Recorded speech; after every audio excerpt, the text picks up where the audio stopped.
The knowledge is clear, the mystery is solved, the prophecies have been fulfilled.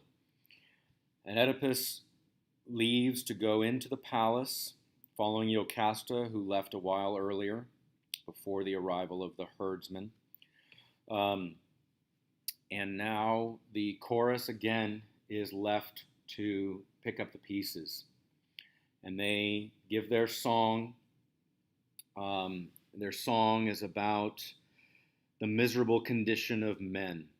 What man on earth wins more of happiness than a seeming, and after that, a turning away? So basically, this is another way to say this is happiness is fleeting. That all we ever get is a moment when we seem happy, and then it turns upon us. That's a great statement of the nature of a peripeteia. To the next page, Oedipus, you and your fate, luckless Oedipus, whom of all men I envy not at all. Look at now the complete reversal. Once again, we call that the peripeteia. In the beginning of the play, Oedipus was referred to as the greatest of men. Now he is luckless and not at all to be envied. Okay. There was once a time when Oedipus seemed happy and his life seemed complete, but now look at him. Whose tale is more miserable? Who lives with a more savage fate? Whose troubles have so reversed and turned around? Okay. And now during this time, things have been happening in the palace, and a messenger comes out from inside the palace to reveal to us what has happened in the palace. And he says it's terrible. And these troubles that are causing such pain were in fact self-inflicted. So the messenger is very clear. Jocasta is dead. And he explains how Jocasta came to die. That it was by her own hand. She committed suicide. She came in to the palace raging, went straight to the bed, tearing her hair, crying upon Laius, long dead. Do you remember, Laius, that night long past which bred a child for us?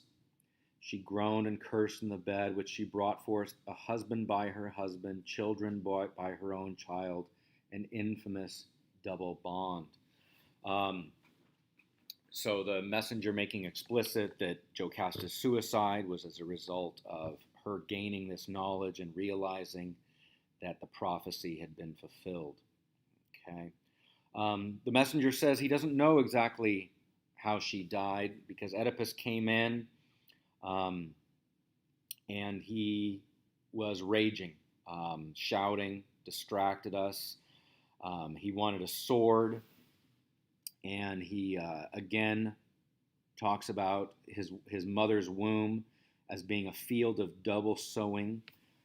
Again, we're using plant imagery here. We've seen that in a number of cases in this play.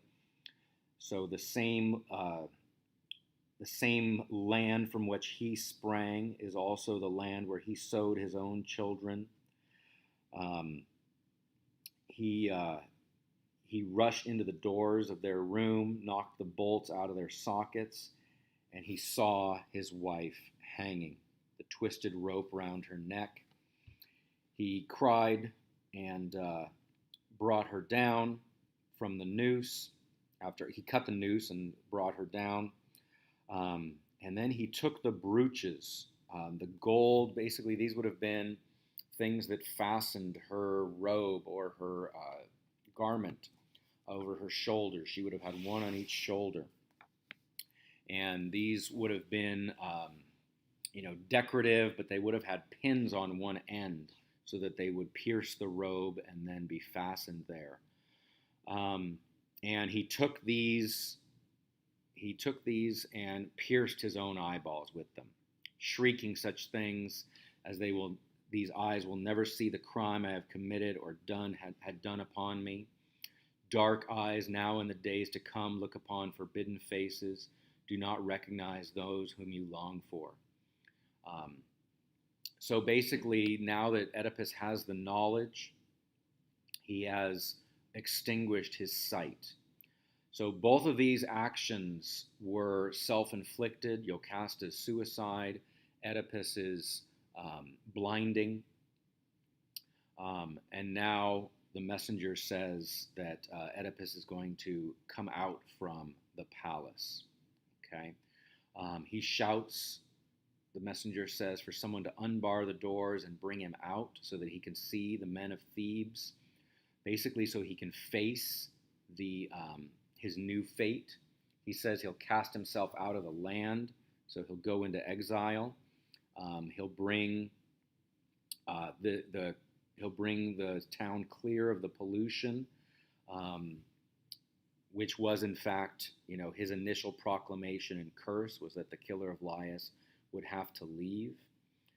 Um, and notice the messenger's last lines: "You will see a sight to waken pity, even in the horror of it." And notice what there we see are what we're going to learn from Aristotle as being the two key tragic emotions: pity and fear. You're going to be terrified by what you see in Oedipus, and you're going to pity his fate.